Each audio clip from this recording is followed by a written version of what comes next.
उसी जंगल में एक सारस उड़ते उड़ते आके रहने लगा। बहुत जल्दी सारे जानवरों की उस सारस से दोस्ती हो गई। चाहे वो चरिंद हो या परिंद हो, सब उससे बहुत मोहब्बत करते थे, क्योंकि सारस था भी देखने में बहुत खूबसूरत, बिल्कुल सफ़ेद। और ऐसे में एक चालाक लोमड़ी, उसको ये बात बिल्कुल नहीं भाई। उसको बहुत जलन होती थी कि एक सारस से कैसे सबकी दोस्ती हो गई है, सब उससे क्यों इतनी मोहब्बत कर रहे हैं। तो वो कुछ प्रोग्राम बनाने लगी अपनी चालाकी में कि क्यों ना सारस को सबके सामने ज़लील और रुस्वा किया जाए और शर्मिंदा किया जाए। यही सोचकर वो सारस के पास। हाय भाई सारस, मैंने तुम्हारी बहुत तारीफ सुनी है। पूरा जंगल तुम्हारा दोस्त बन गया जब से तुम आए हो। हैं, तुम्हारा तो रंग भी कितना गोरा चिट्टा सफेद है, जब भी सब तुम्हारे पागल हो गए हैं। चाहे वो हैवान हो, परिंदे हो, कोई भी, तुमने सबको अपना दीवाना बना दिया है। तो भाई इसी खुशी में मैं तुम्हें अपने घर आज शाम में खाने पे बुला रही हूँ। तुम आना जरूर, मना नहीं करना भाई, मुझे बड़ी खुशी होगी। जी जी भी लोमड़ी, मैं जरूर आऊंगा आपके यहाँ। आपने दावत दी है इतनी मोहब्बत से, तो क्यों नहीं आऊंगा। मैं जंगल में नया आया हूँ, आप लोग की मोहब्बत है जहाँ मैं यहाँ पे ठहरा हुआ हूँ, और मुझे बड़ी खुशी हो रही है कि आप लोग मुझे इतनी मोहब्बत। जी जरूर आऊंगा। बड़ा मजा आएगा भाई।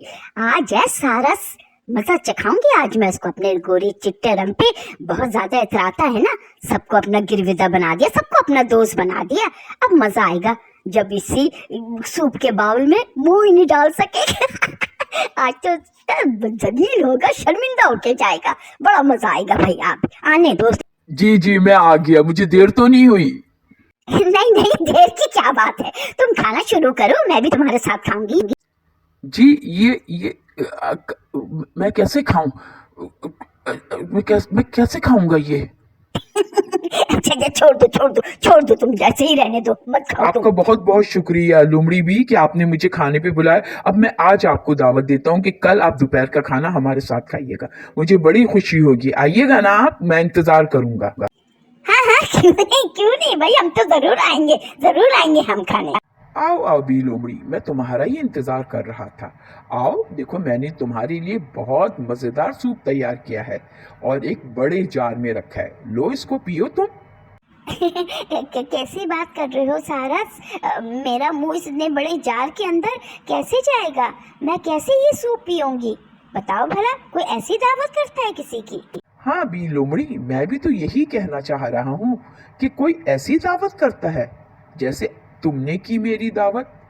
मेरे लंबे चोच की वजह से तुमने एक बाउल में मुझे सूप दिया जो मैं बिल्कुल नहीं पी सका और तुम घटा कर गई। तो मैंने भी ये सोचा कि तुमने जो प्रोग्राम मुझे शर्मिंदा करने के लिए बनाया था, आज मैं तुम्हें एहसास दिलाऊं कि दूसरों को शर्मिंदा करके कैसा महसूस होता है। नहीं सारस, मैं तो तुम्हें शर्मिंदा नहीं करना चाह रही थी। मैंने तो ऐसे ही तुम्हारे लिए बड़ा मजेदार सूप बनाया था, तुमने तो पिया ही नहीं। आपने वो मेरे लिए बनाया ही नहीं था, जब भी तो आपने एक बाउल में वो सूप रखा था। भला बताएं, मेरी लिए लंबी चोच मैं कैसे पीता। लेकिन एक बात याद रखिए कि दूसरों को शर्मिंदा करके, जलील और रुस्वा करके कभी कोई खुश नहीं रह सकता। बताएं, क्या आप खुश हो? आपने जिस तरह से मुझे शर्मिंदा किया था, आज अल्लाह ने आपको ही शर्मिंदा कर दिया है। इसलिए कभी भी दूसरों के लिए बुरा ना चाहो, हमेशा अच्छा चाहोगी। हाँ सारस मियाँ, तुम सही कह रहे हो।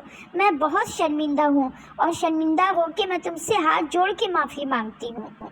माफी मांगने की जरूरत नहीं है लोमड़ी भी, बस इस बात का एहसास कर लेना ही काफी है।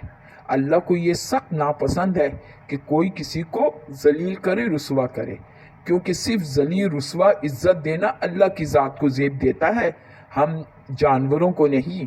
इसलिए एक बात याद रखना, जो अपने लिए गड्ढा खोदता है ना, जाके खुद ही उसी में ही गिरता है। और एक बात जाते जाते ये भी सुन लो, जैसी करनी वैसी भरनी। अच्छा हाँ, सही कह रहे हो तुम।